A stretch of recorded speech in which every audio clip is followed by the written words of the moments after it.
Hi folks, welcome back to Travel Saki, your travel friend. I'm today in one of the most beautiful villages in England, Bourton on Water, also known as the Venice of Cotswolds. This popular destination sits on the river Windrush.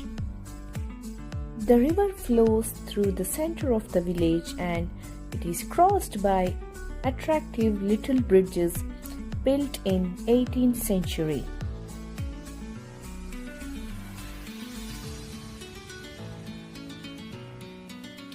On the either side of the stream, the traditional cottages line the street, which house many gift shops, antique shops, bakeries, cafes, and pubs.